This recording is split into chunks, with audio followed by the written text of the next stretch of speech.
ਗੱਲਬਾਤ ਦਾ ਸਿਲਸਿਲਾ ਦੀਪਕ ਜੀ ਸ਼ੁਰੂ ਕਰਦੇ ਹਾਂ। ਦਿੱਲੀ ਦੀ ਹਾਰ ਤੋਂ ਬਾਅਦ ਚ ਤਲਬ ਕੀਤਾ ਸੀਗਾ ਆਮ ਆਦਮੀ ਪਾਰਟੀ ਦੀ ਸਾਰੀ ਸਰਕਾਰ ਨੂੰ, ਸਾਰੇ ਵਿਧਾਇਕਾਂ ਨੂੰ, ਕੇਜਰੀਵਾਲ ਹੁਣਾਂ ਨੇ ਦਿੱਲੀ ਦੇ ਵਿੱਚ 8 ਲੱਖ ਦਾ ਤੇਲ ਫੂਕ ਕੇ 8 ਮਿੰਟ ਦੀ ਕਲਾਸ ਲਵਾ ਕੇ ਆਏ ਆਪ ਵਾਲੇ। ਬਿਲਕੁਲ ਜੀ, ਦਿੱਲੀ ਦੇ ਵਿੱਚ ਅਰਵਿੰਦ ਕੇਜਰੀਵਾਲ ਹੋਰਾਂ ਨੇ ਸਮੁੱਚੀ ਪੰਜਾਬ ਦੀ ਆਮ ਆਦਮੀ ਪਾਰਟੀ ਦੀ ਲੀਡਰਸ਼ਿਪ ਨੂੰ ਬੁਲਾਇਆ ਸੀਗਾ। ਬੁਲਾਇਆ ਵੀ ਪੰਜਾਬ ਦੇ ਹੀ, ਉੱਥੇ ਕਪੂਰਥਲਾ ਹਾਊਸ ਦੇ ਵਿੱਚ ਉੱਥੇ ਹੀ ਸਾਰਾ ਮੀਟਿੰਗ ਸੀਗੀ। ਸੋ ਪੰਜਾਬ ਦੇ MLA, ਪੰਜਾਬ ਦੇ ਆਮ ਆਦਮੀ ਪਾਰਟੀ ਦੇ ਮੰਤਰੀ, ਪੰਜਾਬ ਦੇ ਮੁੱਖ ਮੰਤਰੀ ਬਿਖਰਾਂ ਕੱਤ ਕੇ ਦਿੱਲੀ ਪਹੁੰਚੇ। ਮਤਲਬ ਇਹ ਬੈਠਕ ਕਿੰਨੀ ਅਹਿਮ ਸੀ 8 ਮਿੰਟ ਵਾਲੀ ਕਿ ਇਹਦੇ ਚੱਕਰ 'ਚ ਇੱਕ ਦਿਨ ਪਹਿਲਾਂ ਹੋਣ ਵਾਲੀ ਕੈਬਨਿਟ ਬੈਠਕ ਵੀ ਤੁਸੀਂ ਗਾਂਹ ਪਾ ਗਏ। ਸੋ ਇੱਥੋਂ ਹੀ ਅੰਦਾਜ਼ਾ ਲਾ ਲਓ ਕਿ ਇਹਨਾਂ ਲਈ ਪੰਜਾਬ ਦੇ ਮੁੱਦੇ, ਪੰਜਾਬ ਦੇ ਮਸਲੇ ਜ਼ਰੂਰੀ ਨੇ ਜਾਂ ਦਿੱਲੀ ਹਾਰ ਦੀ ਸਮੀਖਿਆ ਪਹਿਲਾਂ ਜ਼ਰੂਰੀ ਸੀ। ਤੇ ਉਹਦੇ ਲਈ ਵੀ ਫਿਰ ਪੰਜਾਬ ਵਾਲਿਆਂ ਨੂੰ ਜਦੋਂ ਬੁਲਾਇਆ ਗਿਆ ਤਾਂ ਇੱਥੋਂ ਬਹੁਤਿਆਂ ਦੇ ਰੰਗ ਉੜੇ ਹੋਏ ਸੀ। ਬਹੁਤਿਆਂ ਨੂੰ ਡਰ ਸੀ ਕਿ ਲੈ ਵੀ ਆਪਾਂ ਨੂੰ ਅਗਲੀ ਵਾਰ ਲਈ ਟਿਕਟ ਦੀ ਕਟੌਤੀ ਹੋ ਜਾਣੀ ਆ, ਦਿੱਲੀ ਹਾਰ ਦਾ ਠਿਕਰਾ ਸਾਡੇ ਸਿਰ ਤੇ ਭੰਨਿਆ ਜਾਣਾ। ਤੇ ਇਸੇ ਦੇ ਨਾਲ ਵੱਡੇ ਅਹੁਦਿਆਂ ਦੇ ਬੈਠਿਆਂ ਨੂੰ ਵੀ, ਜਿਹੜੇ ਪੰਜਾਬ ਦੇ ਸਭ ਤੋਂ ਉੱਪਰਲੀ ਕੁਰਸੀ ਬੈਠਿਆ, ਉਹਨਾਂ ਨੂੰ ਵੀ ਖਤਰਾ ਸੀਗਾ ਕਿ ਲੈ ਵੀ ਅੱਜ ਕਿਤੇ ਕਿਸੇ ਹੋਰ ਦੇ ਸਿਰ ਤੇ ਤਾਜ ਨਾ ਰੱਖ ਦਿੱਤਾ ਜਾਵੇ। ਮੈਨੂੰ ਲੱਗਦਾ ਆਮ ਆਦਮੀ ਪਾਰਟੀ ਦੀ ਪੰਜਾਬ ਲੀਡਰਸ਼ਿਪ ਨੂੰ ਅਚੇਚੇ ਤੌਰ ਤੇ ਪੰਜਾਬ ਦੇ ਮੀਡੀਆ ਦਾ, ਸਥਾਨਕ ਮੀਡੀਆ ਦਾ ਧੰਨਵਾਦ ਕਰਨਾ ਚਾਹੀਦਾ ਕਿ ਉਹਨਾਂ ਨੇ ਪਿਛਲੇ 2 ਦਿਨਾਂ 'ਚ ਹਨੇਰੀ ਠਾਲਤੀ ਤੇ ਜਿਹਦੇ ਕਰਕੇ ਕੇਜਰੀਵਾਲ ਨੂੰ ਲੱਗਿਆ ਕਿ ਲੈ ਵੀ ਜੇ ਮਾੜੀ ਮੋਟੀ ਕਲਾਸ ਲਈ ਤਾਂ ਮੇਰੀ ਹੋਰ ਫਜ਼ੀਅਤ ਹੋਊਗੀ, ਇਸ ਲਈ ਉਹਨੇ ਕਲਾਸ ਤਾਂ ਲਾਈ ਪਰ ਕਲਾਸ ਲਈ ਨਹੀਂ। ਤੇ ਕਹਿੰਦੇ ਜੀ 8 ਮਿੰਟ 'ਚ ਹੀ ਮਾਮਲਾ ਨਿਬੇੜਤਾ ਤੇ ਵਧਾਈਆਂ ਦੇ ਕੇ ਤੌਰ ਤੇ ਕਿ ਤੁਸੀਂ ਤਾਂ ਬਹੁਤ ਮਿਹਨਤ ਕੀਤੀ ਸੀ। ਫੋਨ ਤੇ ਨਹੀਂ ਕਿਹਾ ਹੁੰਦਾ ਨਹੀਂ, ਇਹ WhatsApp ਵੀ ਕੀਤਾ ਜਾ ਸਕਦਾ ਸੀ, ਹੈ ਨਾ। ਤੋ ਜਾਂ ਇੱਥੇ ਆ ਜਾਂਦੇ, ਅਸੀਂ ਤਾਂ ਪਹਿਲਾਂ ਹੀ ਕਹਿ ਰਹੇ ਸੀ ਕਿ ਤੁਸੀਂ ਇੱਥੇ ਆ ਜਾਓ। ਉਸ ਤੋਂ ਬਾਅਦ ਜਿਹੜੀ ਗੱਲ ਗੌਰ ਕਰਨ ਵਾਲੀ ਸੀ ਰਾਜਕਰਮਵੀਰ ਸਿੰਘ ਜੀ, ਕਿ ਇਹ ਬੈਠਕ ਸੀਗੀ ਆਮ ਆਦਮੀ ਪਾਰਟੀ ਦੀ ਤੇ ਆਮ ਆਦਮੀ ਪਾਰਟੀ ਦੇ ਸੁਪਰੀਮੋ ਨੇ ਅਰਵਿੰਦ ਕੇਜਰੀਵਾਲ ਜੀ। ਆਮ ਆਦਮੀ ਪਾਰਟੀ ਦੇ ਪੰਜਾਬ ਦੇ ਸੰਗਠਨ ਦੇ ਹਵਾਲੇ ਨਾਲ ਜਾਂ ਰਾਸ਼ਟਰੀ ਸੰਗਠਨ ਦੇ ਹਵਾਲੇ ਨਾਲ ਸੰਦੀਪ ਪਾਠਕ ਸਾਰਾ ਲਿਖਣ ਪੜ੍ਹਨ ਵਾਲਾ ਕੰਮ ਦੇਖਦੇ ਨੇ। ਤੇ ਉਸ ਤੋਂ ਅਗਲੀ ਕੜੀ ਜੇ ਕੋਈ ਆਉਂਦਾ ਹੈ ਤਾਂ ਫਿਰ ਪੰਜਾਬ ਦੀ ਆਮ ਆਦਮੀ ਪਾਰਟੀ ਦਾ ਪ੍ਰਧਾਨ ਆਉਂਦਾ ਅਮਨ ਅਰੋੜਾ। ਜੇਕਰ ਪਾਰਟੀ ਦੇ ਪੱਧਰ ਤੁਸੀਂ ਬੈਠਕ ਦੇਖਦੇ ਹੋ, ਪਰ ਉੱਥੇ ਬੋਲਿਆ ਕੌਣ? ਸੰਦੀਪ ਪਾਠਕ, ਕੇਜਰੀਵਾਲ ਤੇ ਭਗਵੰਤ ਮਾਨ। ਮਤਲਬ ਤੁਸੀਂ ਇੱਕ ਸੂਬੇ ਨੂੰ ਜਿਹਨੂੰ ਬੁਲਾਇਆ, ਉਹ ਸੂਬੇ ਦੇ ਪ੍ਰਧਾਨ ਨੂੰ ਤੁਸੀਂ ਮਾਈਕ ਵੀ ਨਹੀਂ ਦਿੰਦੇ ਤੇ ਜਿਹੜੇ ਮੁੱਖ ਮੰਤਰੀ ਨੂੰ ਮਾਈਕ ਦਿੰਦੇ ਉਹਨੂੰ 1.5 ਮਿੰਟ ਤੇ ਬਾਕੀ 8 ਮਿੰਟਾਂ ਜੋ ਤੁਸੀਂ ਦੋਏ ਬੋਲਦੇ ਹੋ, ਸੰਦੀਪ ਪਾਠਕ ਤੇ ਕੇਜਰੀਵਾਲ। ਸੋ ਇੱਥੋਂ ਹੀ ਅੰਦਾਜ਼ਾ ਲਾ ਲਓ ਕਿ ਕਿੰਨੀ ਕੁ ਗੰਭੀਰਤਾ ਸੀ। ਉਹ ਇੱਕ ਕਹਿੰਦੇ ਕਿ ਆਪਣੇ ਚੜ੍ਹਦੀ ਉਮਰ ਦੇ ਵਿੱਚ ਉਸ ਔਰਤ ਦੀਆਂ ਮੁਹੱਲੇ 'ਚ ਪੂਰੀਆਂ ਚਰਚਾਵਾਂ ਸੀ ਕਿ ਬਈ ਇਹ ਤਾਂ ਆਪਣੇ ਘਰ ਵਾਲੇ ਨੂੰ ਉਂਗਲਾਂ ਤੇ ਨਚਾਉਂਦੀ ਆ। ਚਲੋ ਸਮਾਂ ਬੀਤਿਆ, ਉਹ ਵਿਚਾਰੀ ਹੈ ਨਾ ਬਜ਼ੁਰਗ ਹੋ ਗਈ ਤੇ ਇੱਕ ਵਿਆਹ 'ਚ ਉਹਦੀਆਂ ਸਹੇਲੀਆਂ ਨੇ ਕਿਹਾ ਕਿ ਹੁਣ ਨੱਚਦਾ ਤੇਰਾ ਘਰ ਵਾਲਾ ਉਂਗਲਾਂ ਤੇ, ਕਹਿੰਦੀ ਹੁਣੇ ਦਿਖਾ ਦਿੰਨੀ ਆ ਤੁਹਾਨੂੰ। ਉਹਨੇ ਉਹ ਵਿਚਾਰੇ ਨੂੰ, ਬਜ਼ੁਰਗਾਂ 'ਚ ਬੈਠੇ ਨੂੰ, ਹੱਸ ਰੱਟਾ ਕਰਦੇ ਨੂੰ ਉਂਗਲੀ ਦੇ ਇਸ਼ਾਰੇ ਨਾਲ ਇੱਧਰ ਬੁਲਾਇਆ ਕਿ ਇੱਧਰ ਆ ਜਾਓ ਤੇ ਵਿਚਾਰਾ ਭੱਜਿਆ ਆ। ਤੇ ਕਹਿੰਦਾ ਹਾਂਜੀ ਦੱਸੋ ਕੰਮ। ਕਹਿੰਦੀ ਕੰਮ ਕੁਛ ਨਹੀਂ, ਬਸ ਮੈਂ ਤਾਂ ਆਪਣੀ ਉਂਗਲੀ ਦੀ ਪਾਵਰ ਚੈੱਕ ਕਰਨੀ ਸੀ। ਚੱਲਦੀ ਕਿ ਨਹੀਂ। ਸੋ ਕੇਜਰੀਵਾਲ ਨੇ ਸਿਰਫ ਆਪਣੀ ਪਾਵਰ ਚੈੱਕ ਕੀਤੀ ਹੈ ਕਿ ਮੇਰੀ ਅਜੇ ਪਾਵਰ ਹੈਗੀ ਆ, ਇਸ ਲਈ ਇਹ ਦਿੱਲੀ ਬੁਲਾਏ ਸੀ। ਮਤਲਬ ਨਹੀਂ ਤਾਂ ਇਹ ਫੋਨ ਤੇ ਭੇਜ ਦੋ, ਚਿੱਠੀ ਭੇਜ ਦੋ, ਈਮੇਲ ਭੇਜ ਦੋ, WhatsApp ਕਰ ਦੋ, ਹੈ ਨਾ, ਤੁਸੀਂ ਪੰਜਾਬ ਆ ਜਾਓ। ਆਪਾਂ ਤਾਂ ਪਹਿਲਾਂ ਹੀ ਕਹਿ ਰਹੇ ਸੀ ਕਿ ਇੱਕ ਬੰਦੇ ਨੂੰ ਆਉਣਾ ਆਸਾਨ ਹੈ ਕਿ 93 ਨੂੰ ਦਿੱਲੀ ਬੁਲਾਉਣਾ ਆਸਾਨ ਹੈ। ਫਿਰ ਅਗਲਾ ਪੜਾ ਜਿਹੜਾ ਸਵਾਲ ਤੁਸੀਂ ਕਰ ਰਹੇ ਸੀ, ਬਿਲਕੁਲ ਤੁਹਾਡੀ ਗੱਲ ਦਰੁਸਤ ਹੈ ਕਿ 8 ਮਿੰਟ 'ਚ ਮੀਟਿੰਗ ਨਿਬੜੀ ਹੈ। 93 MLA ਗਏ ਸੀਗੇ ਸਾਡੇ, 93 ਚੋਂ ਚਲੋ ਮਤਲਬ ਕਿ ਜਿਵੇਂ 1-2 ਨਹੀਂ ਗਏ ਤਾਂ ਆਪਾਂ 93 ਚੋਂ ਵੀ ਜੇ ਕਹੀਏ ਕਿ 90-92 ਗਏ ਨੇ। ਤੇ ਉਹ ਤੋਂ ਬਾਅਦ ਮੁੱਖ ਮੰਤਰੀ ਸਾਹਿਬ ਜਿੱਥੇ ਜਾਂਦੇ ਨੇ ਉੱਥੇ 40 ਗੱਡੀਆਂ ਦਾ ਕਾਫਲਾ ਜਾਂਦਾ। ਹਾਂਜੀ, 40 ਉਹ ਸੀ, 90-91 MLA ਦੀਆਂ ਗੱਡੀਆਂ ਸੀ ਹੈ ਤੇ MLA ਨਾਲ ਵੀ ਇੱਕ ਗੱਡੀ ਹੁੰਦੀ ਆ ਹੋਰ, ਤੇ ਉਹ ਤੋਂ ਬਿਨਾਂ ਫਿਰ ਜਿਹੜੇ ਮੰਤਰੀ ਸੰਤਰੀ ਉਹਨਾਂ 2-2, 3-3 ਗੱਡੀਆਂ ਹੁੰਦੀਆਂ। ਕੁੱਲ ਮਿਲਾ ਕੇ 200 ਗੱਡੀਆਂ ਦਾ ਕਾਫਲਾ, ਇਹ ਤੋਂ ਵੱਧੇ ਆ, ਘੱਟ ਨੀਗਾ, ਉਹ ਦਿੱਲੀ ਨੂੰ ਗਈਆਂ। ਤੇ ਜੇ 200 ਗੱਡੀ ਗਈ ਆ, ਮੈਂ ਕੱਲੇ ਹਲਕੇ ਤੋਂ ਨਹੀਂ ਲਾਉਂਦਾ, ਮੈਂ ਇਹ ਨਹੀਂ ਕਹਿੰਦਾ ਕਿ ਅੰਮ੍ਰਿਤਸਰ ਤੋਂ ਗਈ, ਬਠਿੰਡੇ ਤੋਂ ਗਈ, ਲੁਧਿਆਣੇ ਤੋਂ ਗਈ, ਆਪਾਂ ਕਹਿੰਦੇ ਪੰਜਾਬ ਦੀ ਰਾਜਧਾਨੀ ਚੰਡੀਗੜ੍ਹ ਤੋਂ ਹੀ ਗਏ। ਲਾਗੋਂ ਲਾ ਲਓ, ਚੰਡੀਗੜ੍ਹ ਤੋਂ ਸਭ ਤੋਂ 250 ਕਿਲੋਮੀਟਰ ਦਿੱਲੀ ਪੈਂਦਾ, 250 ਜਾਣ 250 ਆਉਣ, 500 ਤੇ ਲੋਕਲ ਘੁਮਾ ਘੁਮੂ ਕੇ 550-600 ਕਿਲੋਮੀਟਰ ਜੇ ਗੱਡੀ ਚੱਲੀ ਤੇ ਜਿੰਨੀਆਂ ਵੱਡੀਆਂ ਗੱਡੀਆਂ ਨੇ ਉਸ ਹਿਸਾਬ ਨਾਲ ਜੇ ਲਾਓ ਤੁਸੀਂ 3500 ਤੋਂ 4000 ਦਾ ਤੇਲ ਲੱਗਦਾ ਹੈ। ਤੇ ਜੇ ਤੇਲ ਪਾਣੀ ਨੂੰ ਲਾ ਕੇ ਤੁਸੀਂ, ਮੈਂ ਕਹਿੰਦਾ ਬਾਕੀ ਖਰਚੇ ਲਾਂਭੇ ਰੱਖ ਦੋ, 200 ਗੱਡੀਆਂ ਦਾ 4000 ਦੇ ਹਿਸਾਬ ਨਾਲ 8 ਲੱਖ ਦਾ ਤੇਲ ਲੱਗਿਆ। ਮਤਲਬ 8 ਮਿੰਟ ਦੀ ਕਲਾਸ ਲਈ ਤੁਸੀਂ ਪੰਜਾਬ ਦੇ ਖਜ਼ਾਨੇ ਦਾ 8 ਲੱਖ ਫੂਕਤਾ ਲਾਤਾ। ਤੇ ਲੈ ਕੇ ਕੀ ਆਏ ਜੀ?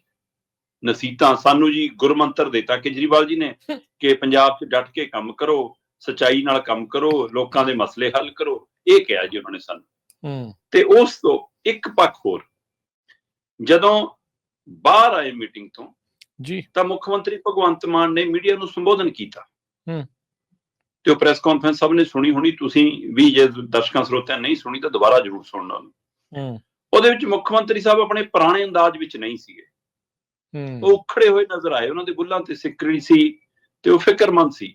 ਪਤਾ ਨਹੀਂ ਜਿਹੜੀ ਤਲਵਾਰ ਲਟਕ ਰਹੀ ਸੀ ਉਹ ਅਜੇ ਵੀ ਲਟਕ ਰਹੀ ਆ, ਕਿਉਂਕਿ ਮੰਨਿਆ ਤਾਂ ਇਹ ਜਾਂਦਾ ਕਿ ਅਜਿਹੀਆਂ ਬੈਠਕਾਂ 'ਚ ਥੋੜਾ ਫੈਸਲਾ ਹੁੰਦਾ, ਫੈਸਲਾ ਤਾਂ ਅਗਾਂਹ ਪਿਛਾਂ ਹੁੰਦਾ ਕਿ ਕਿਹਨੂੰ ਹਟਾਉਣਾ ਕਿਹਨੂੰ ਲਾਉਣਾ ਜੀ। ਸੋ ਕੀ ਅਜੇ ਵੀ ਉਹਨਾਂ ਨੂੰ ਇਹ ਡਰ ਹੈ ਕਿ ਮੇਰੀ ਕੁਰਸੀ ਖੋਈ ਜਾ ਸਕਦੀ ਹੈ? ਦੂਸਰੇ ਪਾਸੇ ਉਹਨਾਂ ਦੇ ਨਾਲ ਦੋ ਚਿਹਰੇ ਖੜੇ ਸੀ, ਇੱਕ ਪਾਸੇ ਅਮਨ ਅਰੋੜਾ, ਦੂਸਰੇ ਪਾਸੇ ਹਰਪਾਲ ਸਿੰਘ ਚੀਮਾ। ਉਹਨਾਂ ਦੋਵਾਂ ਦੇ ਚਿਹਰੇ ਮੁਰਝਾਏ ਨੇ, ਰੰਗ ਫਿੱਕਾ ਹੈ, ਉਦਾਸ ਜੇ ਖੜੇ ਨੇ। ਮਤਲਬ ਜੇ ਸ਼ਾਬਾਸ਼ੀ ਲੈ ਕੇ ਆਏ ਹੋ, ਗੁਰਮੰਤਰ ਲੈ ਕੇ ਆਏ ਹੋ, ਫਿਰ ਉਦਾਸੀ ਕਾਹਦੀ ਆ ਭਾਈ? ਕੀ ਉਦਾਸੀ ਇਸ ਗੱਲ ਦੀ ਕਿ ਪੰਜਾਬ ਤੋਂ ਤਾਂ ਇਸ ਉਮੀਦ ਨਾਲ ਗਏ ਸੀ ਕਿ ਆ ਜਿਹੜਾ ਗੱਭੇ ਲਾਣੇਦਾਰ ਖੜਾਇਆ, ਇਹ ਲਾਣੇਦਾਰ ਨੂੰ ਹਟਾ ਕੇ ਲਾਣੇਦਾਰੀ ਸਾਨੂੰ ਮਿਲ ਜੂਗੀ। ਸੋ ਦੋਵਾਂ ਨੂੰ ਆਪਸੀ ਵਿੱਚ ਸਹਿਮਤੀ ਹੁੰਦੀ ਨੇ ਕਿ ਜੇ ਮੈਨੂੰ ਨਹੀਂ ਤੈਨੂੰ ਮਿਲ ਜਾਵੇ ਤਾਂ ਵੀ ਕੋਈ ਗੱਲ ਨਹੀਂ, ਤੈਨੂੰ ਨਹੀਂ ਤਾਂ ਮੈਨੂੰ ਮਿਲ ਜਾਵੇ ਤਾਂ ਵੀ ਕੋਈ ਗੱਲ ਨਹੀਂ, ਪਰ ਦੋਵਾਂ ਦੇ ਹੱਥ ਕੁਛ ਨਹੀਂ ਆਇਆ। ਉਹ ਲਾਣੇਦਾਰੀ ਅਜੇ ਭਗਵੰਤ ਮਾਨ ਕੋਲ ਹੈਗੀ ਹੈ, ਚਾਹੇ ਕਾਗਜ਼ੀ ਉਹ ਹੈ, ਪਰ ਉਹ ਹੈਗੀ ਆ। ਸੋ ਇਸ ਲਈ ਆ ਵੀ ਉੱਥੇ ਦ੍ਰਿਸ਼ ਜਿਹੜਾ ਦਿਖ ਰਿਹਾ ਸੀ ਉਹ ਵੀ ਦੱਸ ਰਿਹਾ ਸੀ ਕਾਫੀ ਕੁਛ। ਚਲੋ ਮੁੱਖ ਮੰਤਰੀ ਸਾਹਿਬ ਨੇ ਕਾਫੀ ਗੋਗਾ ਗਾਇਆ ਕਿ ਅਸੀਂ ਖੂਨ ਪਸੀਨੇ ਨਾਲ ਸਿੰਜੀ ਹੈ ਜੀ ਪਾਰਟੀ। ਕਾਂਗਰਸ ਵਾਲੇ ਕਹੀ ਜਾਂਦੇ ਨੇ ਜੀ ਅਸੀਂ ਤੁਹਾਡੇ 30 ਤੋੜ ਲਏ, ਕਹਿੰਦੇ ਜਿੱਦਾਂ ਦੀ ਸਾਡੀ ਸਰਕਾਰ ਬਣੀ ਉਦੋਂ ਦੀ ਰੌਲਾ ਪਾਉਂਦੇ ਨੇ, ਆਪਣੇ ਦਿੱਲੀ 'ਚ ਚੈੱਕ ਕਰ ਲਓ ਤੁਹਾਡੇ ਕਿੰਨੇ ਕੁ ਆ ਗਏ। ਕਹਿੰਦੇ ਉਹਨਾਂ ਨੇ ਚੰਗੇ ਰਾਜਨੀਤਿਕ ਤੰਜ ਵੀ ਕਸੇ, ਹੈ ਨਾ, ਭਾਜਪਾ ਨੂੰ ਵੀ ਨਿਸ਼ਾਨੇ ਤੇ ਲਿਆ ਤੇ ਅਗਲੀ ਵੀ ਆਪਣੀ ਰਣਨੀਤੀ ਦੱਸਤੀ। ਕਹਿੰਦੇ ਜੀ ਹੁਣ ਅਸੀਂ ਦੇਸ਼ ਭਰ 'ਚ ਪੰਜਾਬ ਮਾਡਲ ਲੈ ਕੇ ਜਾਣਾ। ਅੱਛਾ ਜੀ। ਮਤਲਬ ਪਹਿਲਾਂ ਮੋਦੀ ਨੇ ਗੁਜਰਾਤ ਮਾਡਲ ਵੇਚਿਆ, ਕੇਜਰੀਵਾਲ ਨੇ ਦਿੱਲੀ ਮਾਡਲ ਵੇਚਿਆ, ਤੇ ਉਹ ਦਿੱਲੀ ਮਾਡਲ ਨੂੰ ਤੁਸੀਂ ਪੂਰੀ ਤਰ੍ਹਾਂ ਪੰਜਾਬ 'ਚ ਲਾਗੂ ਕੀਤਾ। ਜਿਹੜਾ ਦਿੱਲੀ ਮਾਡਲ ਦਿੱਲੀ 'ਚ ਫੇਲ ਹੋ ਗਿਆ ਤੇ ਉਹ ਦਿੱਲੀ ਮਾਡਲ ਨਾ ਤੁਹਾਡਾ ਹਿਮਾਚਲ ਚੱਲਿਆ, ਨਾ ਹਰਿਆਣੇ ਚੱਲਿਆ, ਨਾ ਰਾਜਸਥਾਨ ਚੱਲਿਆ, ਨਾ ਗੁਜਰਾਤ ਚੱਲਿਆ, ਨਾ ਗੋਆ ਚੱਲਿਆ। ਉਹ ਹੁਣ ਪੰਜਾਬ 'ਚ ਤੁਹਾਡਾ ਇੱਕ ਵਾਰ ਪੁੱਗ ਗਿਆ ਤੇ ਹੁਣ ਉਹਦੇ ਨਾਂ ਦੇ ਉੱਤੇ ਤੁਸੀਂ ਉਸ ਮਾਡਲ ਦੇ ਉੱਤੇ ਹੁਣ ਪੰਜਾਬ ਮਾਡਲ ਲਿਖ ਕੇ ਵੇਚਣ ਨੂੰ ਫਿਰਦੇ ਹੋ। ਅੱਜ ਦੀ ਤਰੀਕ ਦੇ ਵਿੱਚ ਪੰਜਾਬ ਦੀ ਸਥਿਤੀ ਕੀ ਹੈ ਜੀ? 4 ਲੱਖ ਕਰੋੜ ਦਾ ਕਰਜ਼ਾ, ਨੌਜਵਾਨ ਸੜਕਾਂ ਤੇ, ਕਿਸਾਨ ਧਰਨਿਆਂ ਤੇ, ਹੈ ਨਾ, ਮਜ਼ਦੂਰਾਂ ਦੇ ਹੱਲ ਨਹੀਂ ਹੁੰਦੇ ਮਸਲੇ, ਮੁਲਾਜ਼ਮ ਧਰਨੇ ਮੁਜ਼ਾਹਰੇ ਕਰ ਰਹੇ ਨੇ, ਹੈ ਨਾ। ਪੰਜਾਬ 'ਚ ਚਿੱਟੇ ਦਾ ਕਾਰੋਬਾਰ ਉਸੇ ਤਰ੍ਹਾਂ ਹੈ, ਪੰਜਾਬ 'ਚ ਰੇਤ ਮਾਫੀ ਦਾ ਕਾਰੋਬਾਰ ਉਸੇ ਤਰ੍ਹਾਂ ਹੈ, ਪੰਜਾਬ 'ਚ ਅਮਨ ਕਾਨੂੰਨ ਦੀ ਸਥਿਤੀ ਜੋ ਹੈ, ਰੋਜ਼ ਗ੍ਰਨੇਡ ਹਮਲੇ ਥਾਣਿਆਂ ਤੇ ਹੋਈ ਜਾਂਦੇ ਨੇ, ਪੁਲਿਸ ਵਾਲੇ ਜਾਲੀਆਂ ਲਾ ਕੇ ਬੈਠੇ ਨੇ ਥਾਣਿਆਂ ਦੇ ਅੰਦਰ, ਤੇ ਤੁਸੀਂ ਕਹਿੰਦੇ ਜੀ ਸਾਰਾ ਕੁਝ ਠੀਕ ਆ, ਅਸੀਂ ਪੰਜਾਬ ਮਾਡਲ ਵਿੱਚ। ਮੈਂ ਕਿਹੜਾ ਪੰਜਾਬ ਮਾਡਲ ਦੀ ਗੱਲ ਕਰਦਾ? ਸੋ ਇਹ ਜਿਹੜਾ ਇਹਨਾਂ ਨੂੰ ਇਹ ਡੁਗਡੁਗੀ ਵਜਾ ਕੇ ਮਾਲ ਵੇਚਣ ਦੀ ਆਦਤ ਪੈ ਗਈ ਨਾ, ਉਹ ਹਰ ਵਾਰ ਨਹੀਂ ਪੁੱਗਦਾ ਹੁੰਦਾ। ਇਸ ਲਈ ਘੱਟੋ ਘੱਟ ਪੰਜਾਬ ਨੂੰ ਇਹ ਮਾਡਲ ਤਾਂ ਕਰ ਲਓ ਕਿ ਤੁਹਾਨੂੰ ਨਾ ਕਹਿਣਾ ਪਵੇ, ਦੂਸਰੇ ਸੂਬਿਆਂ ਦੇ ਲੀਡਰ ਕਹਿਣ ਕਿ ਜਿਵੇਂ ਪੰਜਾਬ 'ਚ ਕੰਮ ਹੋਇਆ ਅਸੀਂ ਉਵੇਂ ਕਰਾਂਗੇ। ਉਹ ਹੁੰਦਾ ਪੰਜਾਬ ਮਾਡਲ। ਜੇ ਤੁਸੀਂ ਉਹ ਗੋਗਾ ਗਾਉਣਾ ਹੈ ਜਾਂ ਪੰਜਾਬ ਦੇ ਲੋਕ ਕਹਿਣ ਕਿ ਹਾਂ ਬਾਈ ਪੰਜਾਬ ਮਾਡਲ ਕੋਈ ਚੀਜ਼ ਹੈਗੀ ਹੈ, ਮਤਲਬ ਇਸ ਲਈ ਉਹ ਤੁਸੀਂ ਕੱਪੜੇ ਵਾਲੀ ਦੁਕਾਨ ਤੇ ਚੱਲ ਜਾਓ, ਅਗਲਾ ਜਿਹੜਾ ਥਾਨ ਖੋਲਦਾ ਹੈ ਤੇ ਜਿਹਦੇ ਪਰ ਤੁਸੀਂ ਮਾੜਾ ਜਿਹਾ ਰੰਗ ਤੇ ਅੱਖ ਟਿਕਾ ਲਓ, ਅਗਲਾ ਜਦੇ ਉਹਦਾ ਗੁਣਗਾਨ ਲੈਂਦਾ। ਮਤਲਬ ਤੁਸੀਂ ਆਪੇ ਆਪਣੇ ਮਾਲ ਦਾ ਗੁਣਗਾਨ ਕਰੀ ਜਾਂਦੇ ਹੋ। ਜਦੋਂ ਦੂਸਰਾ ਕਹੂਗਾ ਕਿ ਹਾਂ ਭਾਈ ਹੰਡਿਆ ਵਰਤਿਆ ਹੈ, ਬਹੁਤ ਵਧੀਆ ਤਦ।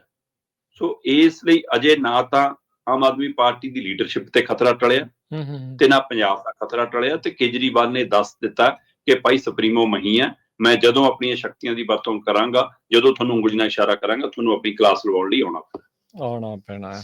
ਜੀ ਜੀ। ਉੱਥੇ ਤਾਂ ਇਹ ਵੀ ਗੱਲਾਂ ਜਿਹੜੀਆਂ ਕਹਿੰਦੇ ਚੱਲੀਆਂ ਵੀ ਸਾਨੂੰ ਹਰਾਇਆ ਨਹੀਂ, ਆਪੋਜੀਸ਼ਨ 'ਚ ਬਿਠਾਇਆ। ਹਾਂ, ਇਹ ਵੀ ਚੱਲੀਆਂ ਕਿ ਭਗਵੰਤ ਮਾਨ ਜੀ ਕਹਿੰਦੇ ਕਿ ਬਈ ਅਸੀਂ ਚੋਣ ਕਮਿਸ਼ਨ ਕੋਲ ਹਰ ਇੱਕ ਘੰਟੇ ਬਾਅਦ ਸ਼ਿਕਾਇਤ ਕਰਦੇ ਸੀ ਜੀ, ਇੱਥੇ ਕੱਪੜੇ ਵੰਡ ਰਹੇ ਨੇ, ਤੇ ਬੂਟ ਵੰਡ ਰਹੇ ਨੇ, ਤੇ ਜੈਕਟਾਂ ਵੰਡ ਰਹੇ, ਤੇ ਭਾਂਡੇ ਵੰਡ ਰਹੇ ਨੇ, ਹੈਨਾ। ਇਹ ਗੱਲਾਂ ਚੋਣ ਕਮਿਸ਼ਨ ਨੂੰ ਉਸ ਸਮੇਂ ਵੀ ਹੋਈਆਂ। ਬਿਲਕੁਲ ਭਾਰਤੀ ਜਨਤਾ ਪਾਰਟੀ ਨੇ ਆਪਣਾ ਹਰ ਹੀਲਾ ਵਸੀਲਾ ਵਰਤਿਆ ਦਿੱਲੀ ਜਿੱਤਣ ਲਈ, ਕੋਈ ਸ਼ੱਕ ਨਹੀਂ, ਹਰ ਸ਼ਕਤੀ ਵਰਤੀ ਹੈ। ਪਰ ਇਹ ਨਾ ਤੁਸੀਂ ਕਹੋ ਕਿ ਅਸੀਂ ਨਹੀਂ ਵਰਤੀਆਂ, ਵਰਤੀਆਂ ਤੁਸੀਂ ਵੀ ਨੇ। ਸੋ ਇਸ ਲਈ ਤੁਸੀਂ ਤਾਂ ਸਾਰੀ ਪੰਜਾਬ ਸਰਕਾਰ ਵਰਤੀ ਹੈ, ਤੁਸੀਂ ਤਾਂ ਪੰਜਾਬ ਦਾ ਖਜ਼ਾਨਾ ਵਰਤਿਆ, ਪੰਜਾਬ ਦੀ ਤਾਕਤ ਵਰਤੀ ਹੈ, ਪੰਜਾਬ ਦੇ ਸਾਧਨ ਵਰਤੇ ਨੇ, ਤੇ ਤੁਸੀਂ ਕਿਹੜਾ ਘੱਟੋ ਫਿਰ ਉਹਨਾਂ ਨਾਲ? ਕਦੇ ਦਾਦੇ ਦੀਆਂ ਕਦੇ ਪੋਤੇ ਦੀਆਂ, ਇਸ ਵਾਰ ਉਹਨਾਂ ਦੀ ਚੱਲ ਗਈ, ਅਗਲਿਆਂ ਦੀ ਘੱਟ ਕੋਈ ਨਹੀਂ ਗਾ ਇਸ ਰਾਜਨੀਤੀ 'ਚ। ਕਾਂਗਰਸ ਆਪਣੇ ਸਮੇਂ ਜਦ ਦਮਖਮ ਸੀ ਤਾਂ ਉਹ ਕਰਦੀ ਸੀ, ਹੁਣ ਵਿਚਾਰੀ ਬਣੀ ਫਿਰਦੀ ਹੈ। ਸਾਰੇ ਖੇਡ ਸੱਤਾ 'ਚ ਇੱਕੋ ਤਰ੍ਹਾਂ ਦੇ ਨੇ। ਮਾਡਲ ਸੂਬੇ ਦੀ ਬਾਰ-ਬਾਰ ਗੱਲ ਕਰ ਰਿਹਾ। ਹੁਣੇ ਤੁਸੀਂ ਰੀਸੈਂਟਲੀ ਆਪਾਂ ਕੁਝ ਦਿਨ ਪਹਿਲਾਂ ਖਬਰ ਕੀਤੀ, ਸਭ ਤੋਂ ਫਾਡੀ ਆਏ ਸੀਗੇ। ਇਹ ਅਚਾਨਕ 1-2 ਸਾਲ ਦੇ ਵਿੱਚ ਏਦਾਂ ਕਾਇਆ ਪਲਟ ਹੋਣ ਦੀ ਹੈ ਆਸ? ਹੁਣ 2 ਸਾਲ ਰਹਿ ਗਏ ਜੀ ਪੰਜਾਬ ਦੇ ਵਿੱਚ ਆਮ ਆਦਮੀ ਪਾਰਟੀ ਦੇ। ਉਹ 2 ਸਾਲਾਂ ਚੋਂ ਸਹੀ ਮਹੀਨਿਆਂ 'ਚ ਇੱਕੋ ਸਾਲ ਹੈ, ਕਿਉਂਕਿ ਆਖਰੀ ਸਾਲ ਤਾਂ ਚੋਣ ਈਅਰੇ ਬਣ ਜਾਂਦਾ। ਉਹ ਤਾਂ ਚੋਣ ਪ੍ਰਚਾਰ ਵਾਲਾ, ਉਦਘਾਟਨ ਵਾਲਾ, ਬਿਆਨਬਾਜ਼ੀਆਂ ਵਾਲਾ, ਅਗਲੇ ਦਾਅਵਿਆਂ ਵਾਅਦਿਆਂ ਵਾਲਾ, ਹੈ ਨਾ, ਹਲਕਿਆਂ ਨੂੰ ਕਵਰ ਕਰਨ ਵਾਲਾ, MLA ਨੂੰ ਆਪਣੇ ਆਪਣੇ ਹਲਕੇ 'ਚ ਫਿਰਨ ਵਾਲਾ। ਉਹ 1 ਸਾਲ ਹੈ ਲੈ ਦੇ, ਤੇ 1 ਸਾਲ ਦੇ ਵਿੱਚ ਅਜੇ ਤੱਕ ਤੁਹਾਨੂੰ ਖੁਦ ਮੁਖਤਿਆਰੀ ਨਹੀਂ ਮਿਲੀ। ਅਜੇ ਵੀ ਮੈਨੂੰ ਤਾਂ ਹੁਣ ਵੱਧ ਖਤਰਾ ਹੈ ਕਿ ਉੱਥੋਂ ਵਿਹਲੇ ਨੇ, ਹੁਣ ਪੂਰਾ ਫੋਕਸ ਉਹਨਾਂ ਦਾ ਪੰਜਾਬ ਤੇ ਹੋਊਗਾ। ਸਾਰਾ ਉੱਥੇ ਦਾ ਬੋਝ ਪੰਜਾਬ ਦੇ ਸਿਰ ਤੇ ਪੈਣਾ, ਤਨਖਾਹਾਂ ਭੱਤਿਆਂ ਦਾ, ਸਾਰਿਆਂ ਦੇ ਦਾ। ਸੋ ਇਸ ਲਈ ਇਹ ਸਥਿਤੀ ਵੱਧ ਤੋਂ ਬੱਤਰ ਹੋਣ ਦਾ ਖਤਰਾ ਵੱਧ ਖੜਾ ਹੈ। ਤੇ ਇਹਦੇ ਵਿੱਚੋਂ ਹੀ ਤਾਂ ਪੰਜਾਬ ਦੀ ਅੱਜ ਜਿਸ ਤਰ੍ਹਾਂ ਰਾਜਨੀਤਿਕ ਧਿਰਾਂ ਸਾਰੀਆਂ ਕਮਜ਼ੋਰ ਨੇ, ਉਹਦੇ ਵਿੱਚੋਂ ਹੀ ਤਾਂ BJP ਫਾਇਦਾ ਲੈਣ ਦੀ ਤਾਕ 'ਚ ਹੈ, ਤੇ ਹੋ ਸਕਦਾ ਕੱਲ ਨੂੰ ਇਸ ਸਥਿਤੀ 'ਚ ਵੀ ਆ ਜਾਵੇ। ਜੀ।